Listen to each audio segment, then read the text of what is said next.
Morir Soñado. It's a Dominican drink. Consists of OJ, sugar, and evaporated milk.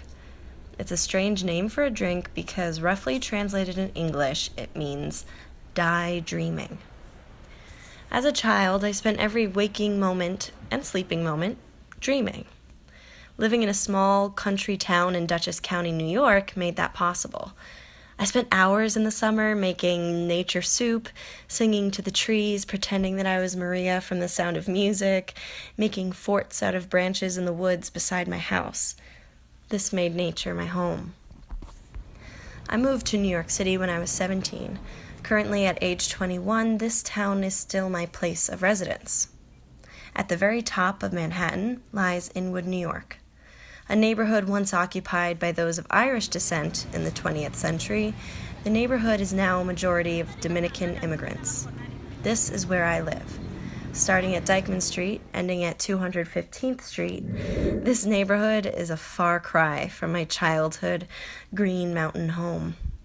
I work full-time, go to school, spend hours on the subway mindlessly getting angry at the person next to me who didn't put on deodorant. The past 4 years here shocked my system and threw me into survival mode. Needless to say, I haven't been doing much daydreaming lately. But nestled atop a hill is a special place. Fort Tryon Park. Up its many winding paths, you're led to the stunning medieval museum, the Cloisters. Adjacent to the museum is a little park overlooking the Hudson River and the New Jersey Palisades. There's always a breeze gently blowing, and for once you forget you're in New York City because the air smells of flowers, cut grass, trees, and you're breathing fresh air. Fort Tryon Park is the only natural forest left in Manhattan. And I tell you about it today at the risk of exposing my hidden getaway. My childhood Cedar home was surrounded by a forest. I used to lie in the grass and stare up at the towering trees above me that were perfectly framing the blue sky. I didn't know then how much the trees meant to me. Trees are strong and deep, but they sway in the wind, going with the flow, while staying rooted.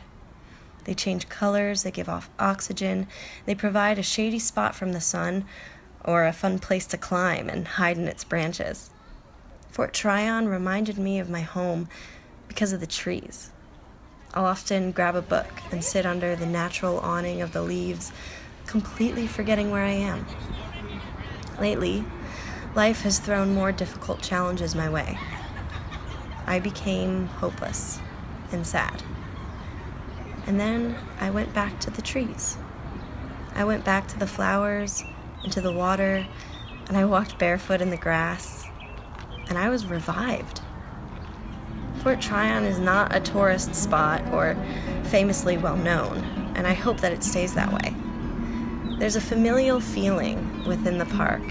There's families running around, couples picnicking in the grass, and locals just enjoying their neighborhood getaway from the city. I mean, how often do you smile and say hello to the people you pass by in New York City? I do that at Fort Tryon Park, and the people do it back. Because nature is to be cherished by all creatures. So at the end of my park visit this time, I finished my Morir Soñado, and I was content. I don't need a drink to remind me to start dreaming again. A little hug from Mother Nature is all it takes. The common cliche, there's always a light at the end of the tunnel, holds true to this day. But when you're a dreamer, the tunnel is so much more enjoyable because anything you could imagine can be just on the other side. The tunnel reeks of pee. Ugh.